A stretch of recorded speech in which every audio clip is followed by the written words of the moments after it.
Hello, handbag lovers. There is a new handbag in the market and the internet is abuzz. And it's not from Hermes. It's not from Vuitton. It is from Walmart. Yes, she is from Walmart. The Walmart Birkin, or as she's been affectionately nicknamed, the Workin or the Walmez. So let's talk about it because everyone wants to know, what do the influencers think? Personally, no one has asked me yet.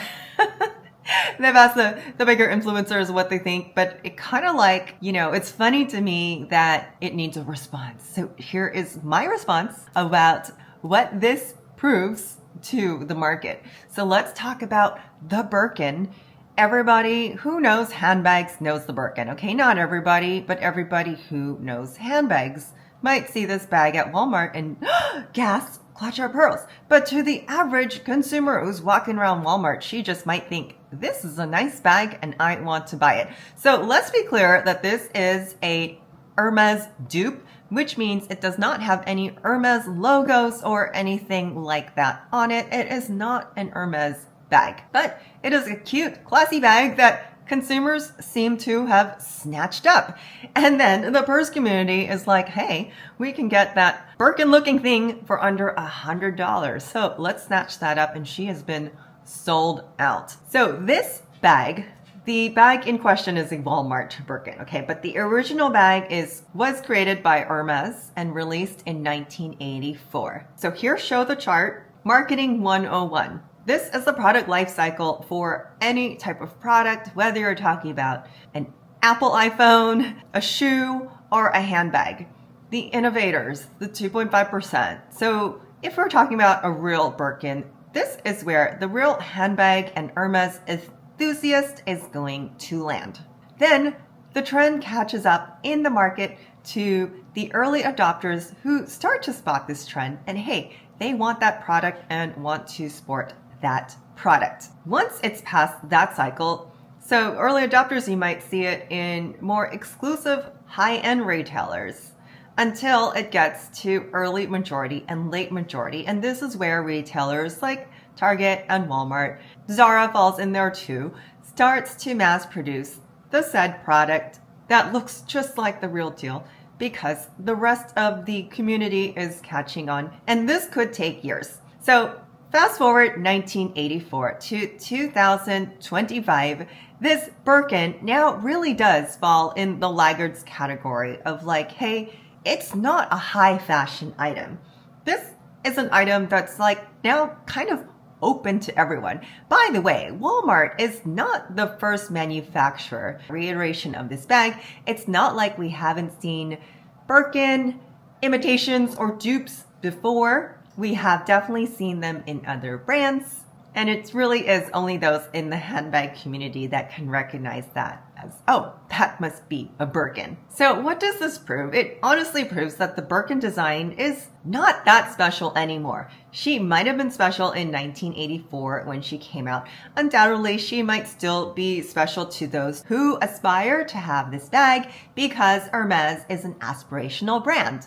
Walmart is not. Walmart appeals to the masses. So now this aspirational bag has now appealed to the masses. And I think it is so funny. But now what else does this prove? That the design of this Birkin, it's not only like kind of dated, it's a bag. And bags become recognizable. Like you have your tote bag, you have your Kelly shaped bag, you have your flat bag, you have this bag, you have that bag. We as luxury lovers know which brands these silhouettes are associated with, but the average consumer really doesn't care. It's a bag. So is this stealing or copying? Really, no. This Walmart bag has nothing to do with Hermes at this point. For a design that's been out for so long, they could just easily redo it. And like I said, there is nothing distinctive Hermes about the Walmart bag. Some of the comments were like, oh, it's going to take Hermes down. And actually, I don't think that's going to happen. Does this Walmart iteration make a Birkin less special? No, absolutely not. There is still that consumer who wants their special Birkin moment with Hermes, and that's okay. Go in with your bad self if that's what you want to do. A real Birkin, you still have to jump through all the hoops and play the Hermes game it is still hand manufactured, small batched, and all that yada, yada, yada that, you know, a consumer may think adds that much value to the bag. Now, does this affect Birkin's branding? Absolutely not. In fact, it probably helps them a little bit. Hermes is one of the only brands that does not advertise. So here is the internet doing the advertising for them. Not only that, but the consumer that buys the Walmart bag is not going to go, oh, wait, oh, this is not the real deal. Okay, I'm going to turn around and spend $28,000 over there at the Hermes store. That is not going to happen. Nor is the consumer who is deciding to spend that money at Hermes going to go, I'm going to buy the Walmart version instead, buy Hermes. You know, because those people are each doing their shopping for different reasons. Furthermore, there is a price point for every consumer. Like I said, there is not going to be a crossover between the Walmart customer and the Hermes. Like, very little. Here are some truths, and truth number one is not everybody is pressed or trying to impress other people, strangers on the internet, with brand names, what bag they wear, what car they drive. There are so many people who are just looking at this like, oh, this looks like a fancy bag. I am gonna buy it. Hey, if Tita Fey wants to buy her Walmart Hermes, go let her do it. I'm not gonna be the one that say, oh, honey, that is not a real Hermes. Go spend your money on a real Hermes. She probably doesn't care. This reminds me of the time my mom brought home a counterfeit Louis Vuitton rolling luggage from the Philippines, and she was so convinced it was real. And I asked her mom, how much did you pay for it? She paid $100. And I was trying to tell her, like, ain't no way you can buy a Louis Vuitton for $100. And she was like, no, they told me. And she was insisting. And then you know what? It was like, okay, just let her have it. There's no convincing her otherwise. She bought the thing. The thing was already made, whether you think it was made by terrorists or not. It was already made and sitting there, so she brought it home and is enjoying the bag, so I couldn't argue with her anymore. So just let your Tita Fey buy that Walmart Hermes. It's gonna be okay. Now, truth number two, fashion is fashion despite labels. Fashion is recognizable, as I said, with the handbag silhouettes, and that is why you find Birkin-like items, Kelly-like items, Chanel-like items at TJ Maxx, at Guess, at Zara. They all resemble the original piece that has gone from the innovators to majority on the chart. So truth number three, and I really feel this way, there has not been much innovation from the high fashion houses lately. Anyway, I see a lot of laziness, a lot of redoing things from the 90s. The Murakami collection is coming out again. The Fendi Baguette redo. There isn't much out there that is new and innovative. And I do think this is the way the consumer market is going. Everything turns over so fast that it's actually easier and quicker to just regurgitate things because the consumer is going to eat it all up anyways and then want the next thing, the new thing, the next month. So honestly, this bag is not new, innovative. It's not a new style. It's not exclusively Hermes even anymore at this point. So why is anyone screaming about this bag? Now, truth number four, which is very interesting. The Birkin was made as the bag you schlep around in and you throw around and it's going to scratch and all that stuff because the actress that inspired the bag, Jane Birkin, she carried all her things in a picnic basket.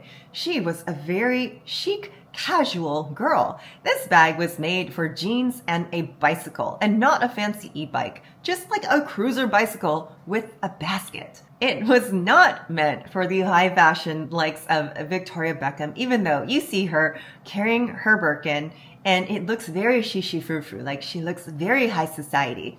But it wasn't made for that. Mary-Kate and Ashley Olsen also schlepped around their very used, very dented Birkin, and people thought it was so cool because after all, Mary-Kate and Ashley are the it girls. So guess what they did? They made their version, they made the Margot and sold it for $6,000 and it sold out and the internet went wild and they just sat there and went ha ha ha ha to the bank with their Margot. Okay, now truth number five, let's talk about this for those who want to be really nitpicky. Like, no, it is not the same as a Birkin. You cannot compare Walmart quality materials to a Hermes bag. The price point are dramatically different. The Walmart version is $78, where the Hermes is much, much more.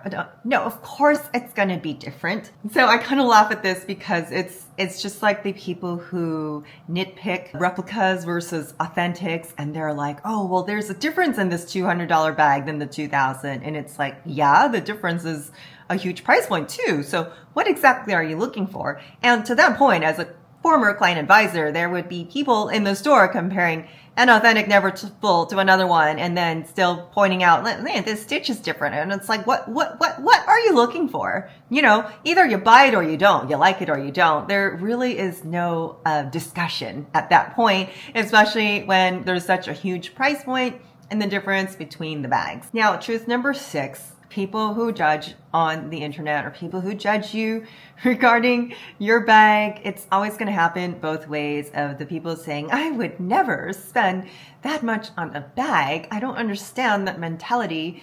And on the other side, like, you know, and then there's the, I would never buy fake. I want to show people that I work hard for my accomplishments, and I would never do that. But some people like to believe that other people's purpose, especially on the internet, to strangers, that your purpose in life is to cater to me. And some people just wake up offended. Oh my God, I saw a bag on Walmart and it offends me. That bag offends me. That video offends me. That influencer offends me.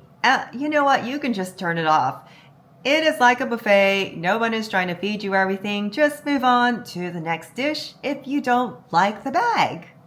It's okay. Everyone is going to be okay. Everything is going to move on like nothing ever happened, because in a couple months, there's going to be another Walmart bag that is going to set the internet ablaze or something. You got a little attention, Walmart Birkin. Enjoy it and let the haters hate. Thanks so much for joining. If you like this content, don't forget to like and subscribe. See you soon. Bye.